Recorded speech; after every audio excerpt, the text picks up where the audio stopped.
ኢንተር ሚላን የማርከስ ራሽፎርድን ፈላጊ ሆነው ቀርበዋል። ዩናይትድም ለተጫዋቹ ዝውውር 48 ሚሊዮን እንደሚፈልግ ተገልጿል። ስፖርት ኒውስ ይህንን ዜና አውታር ዋቢ በማድረግ ዘግቦታል። ኢንተር ሚላን የማርከስ ራሽፎርድን ፈላጊ ሆነው ቀርቧል። እንግዲህ እንደሚታወቀው ማርከስ ራሽፎርድ ራሱን ለባርሴሎና ደሞዙ ዝቅ አድርጎ ለመጫወት ራሱን እያቀረበ ይገኛል። በሌላ በኩል ኢንተር ሚላኖች የአውሮፓ ቻምፒዮንስ ሊግ ተፋላሚዎች ኢንተር ሚላኖች ማርከስ ራሽፎርድን ለላውታሮ ማርቲኔዝ እንዲሁም የቱራን ተተኪ ተፎካካሪ እንዲሆንላቸው ይፈልጋል። በ48 ሚሊዮን ለመግዛትም ፍላጎት አላቸው ይለናል የዜና አውታራችን። ሌላኛው ማንቸስተር ዩናይትድ በቀጣይ ዓመት ለሳንቾ ምንም አይነት እድል አይሰጥም። ተጫዋቾቹ ከክለብ ጋር የሚለያይ ይሆናል። ብሬኪንግ ኒውስ ድሪም ስፖርት አስነብቦናል። እንግዲህ ሳንቾ በቼልሲ ጋር የኮንፈረንስ ሊግ ሻምፒዮን እንደሆነ ይታወቃል። ቼልሲንም በኢንስታግራም ገጹ እንደተሰናበተው በቼልሲም እንደማይቆይ ተረጋግጧል።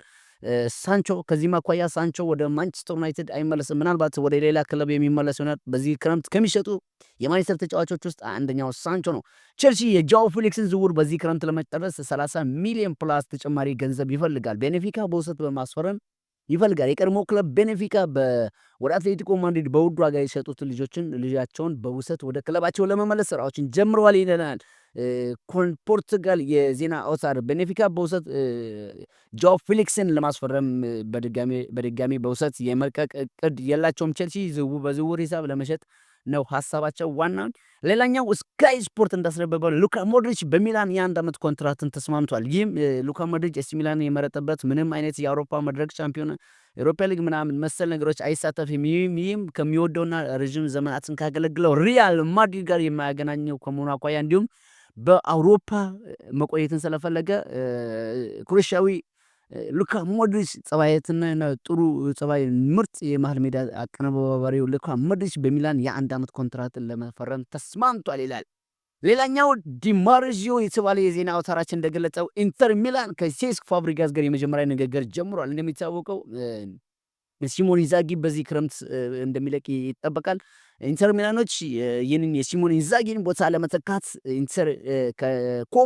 ስፔናዊ ኮም አሰልጣኝ ሴስክ ፋብሪጋስ ጋር የመጀመሪያ ንግግር ማድረግ ጀምረዋል። ሌላኛው ማንቸስተር ዩናይትድ የዓለም አጥቂ አሌክሳንደር ሚትሮቪችን ወደ ፕሪሚየር ሊግ ለመመለስ እያሰቡ ይገኛል። ይህም ቶክ ስፖርት እንዳስነበበን ከሆነ አሌክሳንድሮ ሚትሮቪች በፉላም ቤት እንደተጫወተ እናውቃለን።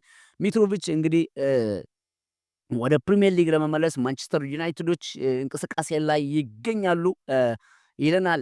ሌላኛው አልሂላል ቲዮ ሄርናንዴዝን አጥብቀው እየጠየቁት ሲሆን ሲሞን ኢንዛጊ በዚህ ሳምንት ተጫዋቾችን ጥሪ ያደርግለታል ተብሎ ይጠበቃል።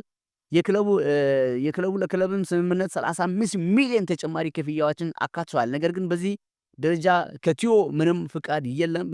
ከአትሌቲኮ የቀረበ ጥያቄም ፕሮፖዝም የለም። ስለዚህ ፋብሪዚዮ ሮማኖ ይህንን የዜና አውታር ኦፊሻሊ አድርጎታል። እንግዲህ ቲዮ ሄርናንዴዝ በኤሲ ሚላን ይቆያል ወይስ በአውሮፓ ይቆያል ወይስ ደግሞ ወደ ሳውዲ አረቢያ ይዘዋወራል የሚለው ዜና አውታሮች እየተናፈሱ ይገኛል። በዚህ ምክንያት ቲዮ ሄርናንዴዝ ወደ አልሂላል ይሄዳል አይሄድም የሚለው ሰጣ ገባ ውስጥ ገብቷል። ሌላኛው ፍሎሬንቲኖ ቪርትዝ ከሪያል ማድሪድ ከማንቸስተር ሲቲ እንዲሁም ባየር ሙኒክ የቀረበለትን የዝውውር ጥያቄ ውድቅ በማድረግ ነው ሊቨርፑልን የመረጠው። እንግዲህ ባየር ሊቨርኩሰንና ሊቨርፑል በልጁ ዝውውር ዙሪያ ከስምምነት አልደረሱም። በዚህ ጥቂት 2 ቀናቶች ውስጥ ይደርሳል ሲል ቢልድ የስፖርት ዜና አውታር ዘግቦታል። ሌላኛው የዜና አውታራችን ብሬኪንግ ኒውስ ፖል ፖግባ ወደ ሞናኮ ለመዘዋወር ከጫፍ ደርሷል። እንደሚታወቀው በአበረታች ንጥረ ነገር ወይም በመድኃኒት ለረዥም ዘመናት ከእግር ኳስ ዓለም ታግደው የነበረው ለረዥም ጊዜያት የታገደው ወይም ከእግር ኳስ ዓለም ርቆ የነበረው ይህ ፈረንሳዊ ተጫዋች ፖል ፖግባ በማንቸስተር ዩናይትድ በጁቬንቱስ ቤት ምን የመሳሰሉ ወርቃማ ጊዜያት እንዳሳለፈ ይታወቃል። ዛሬ ላይ ወደ እግር ኳስ ዓለም ለመመለስ ከሞናኮ ጋር ድርድር ላይ ይገኛል። በቅርብ ጊዜ ለመዘዋወር ከጫፍ ደርሷል። ሳንቲጃ እንዲሁም ሚሎር ከርኪዚ ወደ ሊቨርፑል የሚያደርገው ዝውውር ሊጠናቀቅ ከጫፍ ደርሷል። ምናልባት በቀጣይ ሳምንት ይጠናቀቃል ተብሎ ይጠበቃል። ፋብሪዚዮ ሮማኖ ሂር ዊ ጎ ሶን በማለት በቅርብ ጊዜያቶችን ሚሎር ከርኪዚን ወደ ሊቨርፑል የሚያደርገው ዝውውር ሊጠናቀቅ ከጫፍ ደርሷል ይለናል። የክቡራን አድማጮቻችን ሁዋን ጋርሻ ባርሴሎናን ለመቀላቀል ከጫፍ ደርሷል። ለጋርሻ ባርሴሎና የ5 ዓመት ኮንትራትን አቅርብሎታል። በተጨማሪ ባርሴሎና ለዝውውሩ 25 ሚሊዮን የሚከፍል ይሆናል። በቅርቡ ሂር ዊ ጎዝ ፋብሪዚዮ ሮማኖ ተጠብቁ በሁዋን ጋርሻ አማካኝነት። ሌላኛው ማንቸስተር ሲቲ ቲጀር ራይንደርሰንን ወደ ማንቸስተር ሲቲ ተቀላቅሏል። ፈርሟል። ቲጀር ራይንደርስ ወደ ማንቸስተር ሲቲ ሂር ዊ ጎ ተብሏል። እንግዲህ ተፈርሟል። ማንቸስተር ሲቲ በዚህ ክረምት ጥሩ የዝውውር ተጫዋቾች ዝውውር እያደረገ ይገኛል። ጥሩ ዝውውሮች ላይ እየተሳተፈ ይገኛል።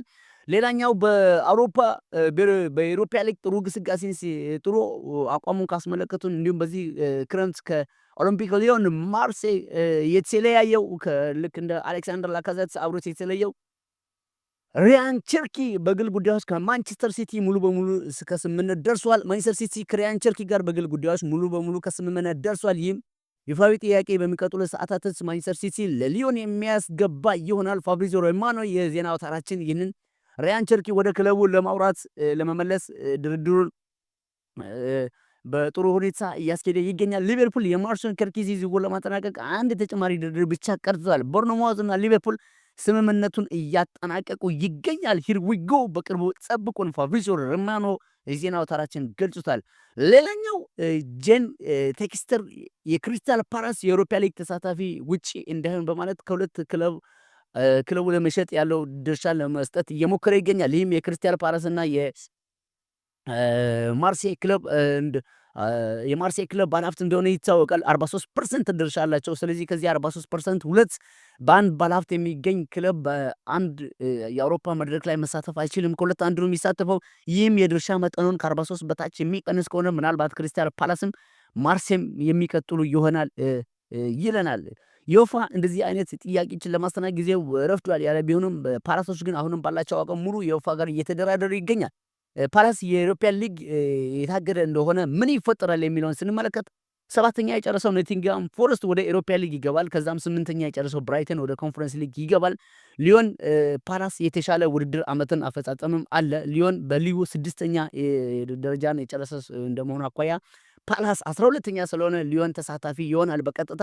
እንደሚታወቀው አሜሪካዊው ባለሀብት ጆን ቴክስሄር በአሁኑ ጊዜ 88 የሊዮንና 43% የክሪስታል ፓላስ ባለቤትነት ድርሻ አላቸው። የክሪስታል ፓላስን ድርሻ ለመቀነስ ከወዲሁ ስራዎችን እየሰራ ይገኛል። ሌላኛው የሰንደርላንድን ወደ ፕሪሚየር ሊግ ካሳደጉት ተጫዋቾች ውስጥ አንደኛው የጁድ ቢሊንጋም ወይም ቾቢ ቢሊንጋም ከቦሩሲያ ዶርትመንድ ከስምምነት ደርሷል። ከ5 ዓመት ኮንትራትን ከስምምነታቸው ደርሰዋል። ዶርትመንድ በቀጣይ ቀናት ከሰንደርላንድ ጋር ያለው ስምምነት እንደሚያጠናቅቅ ይጠበቃል። ፋብሪዚዮ ሮማኖ የዜና አውታራችን ነው። ጆቢ ብሊንጋም ወደ ቦሩሲያ ዶርትመንድ ያቀናል የሚል እምነት ተቻለው። ነገር ግን ወደ ሰንደርላንድ ወደ ፕሪሚየር ሊግ ከማደጉ አኳያ በፕሪሚየር ሊግ የመጫወት ፍላጎት እንዳለው ተናግሮ ነበር ጆቢ ብሊንጋም።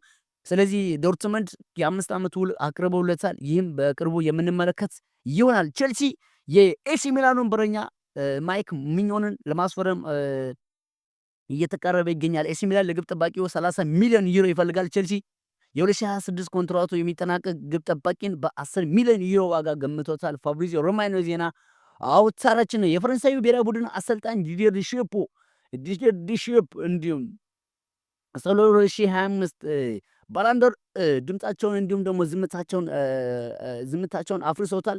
እጩዎች አስተያየት ሰጥቷል። እሱ እንዳለው ከሆነ ባላንዶር የቻምፒዮን ሊግን ማሸነፍ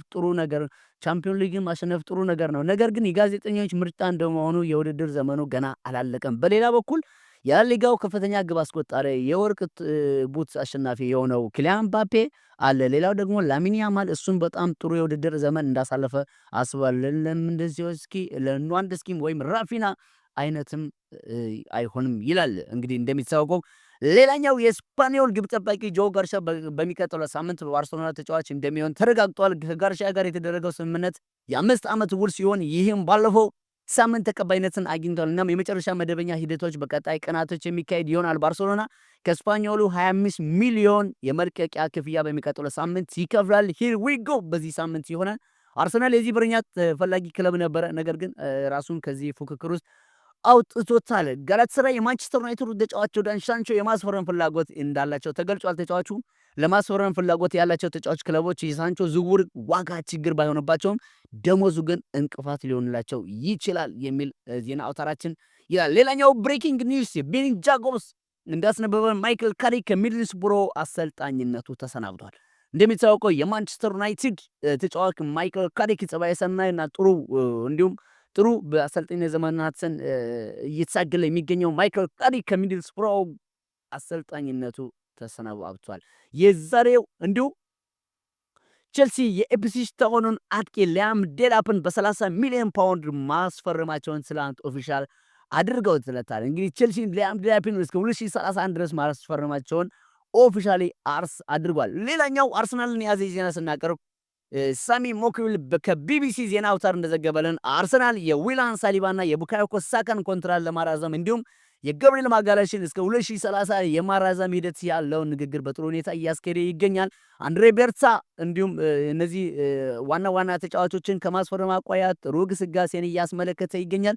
አርሰናል የዊሊያን ሳሊባ እነዚህ 3 ምርጥ ተጫዋቾችን የማስፈረም ውላቸውን የማራዘም ስራ ላይ ተጠምዷል ይለናል ቢቢሲ ዜና አውታራችን። አርሰናል የዊሊያን ሳሊባን ቡካዮ ሳካ ኮንትራት እንዲሁም ለማራዘም እያደረገ ያለው ንግግር በጥሩ ሁኔታ እየሄደ ይገኛል። ሌላኛው ብሬኪንግ ኒውስ ጆንሰን ዊልኪንሰን አዲሱ የማንቸስተር ዩናይትድ አዲሱ የእግር ኳስ ዳይሬክተር ሆኖ ተሾሟል ይላል። ክቡራን አድማጮቻችን የዕለቱ ትኩስና ፈጣን ስፖርታዊ ዜናዎች ይህንን ይመስላሉ። ቻናሉን ሰብስክራይብ ማድረግ እንዳትረሱ። ሀሳብ አስተያየታችሁን ከኔ ጋር እንድታደርሱን እንጋብዛችኋለን። ፖርቹጋል የጀርመንን በማሸነፍ ሆላንድን በማሸነፍ የኔሽን ሊግ የፍጻሜ ተፋላሚ ሆኗል። ዛሬ ስፔን ከፈረንሳይ አሸናፊ ዕለተ እሁድ ከፊት ለፊታችን ዕለተ እሁድ የፍጻሜ ጨዋታ ይኖረናል። ማን ፖርቹጋልን ይገጥማል የሚለው አጓጊ ነው። ዛሬ ምሽት ላይ የሚከናወነው ፈረንሳይ ከስፔን ያሚን ያማል ከኦስማን ደምበሌ የባላንዶር ፉክክር በሌላ አውታር እንደሚሆን ይጠበቃል ከወዲሁ። ክቡራን አድማጮቻችን ቻናሉን ሰብስክራይብ ማድረግ እንዳትረሱ። ትኩስና ፈጣን ስፖርታዊዎችን ከኛ ዘንድ ያገኙ። በያላችሁ በሰላማችሁ ብዝት ይበል።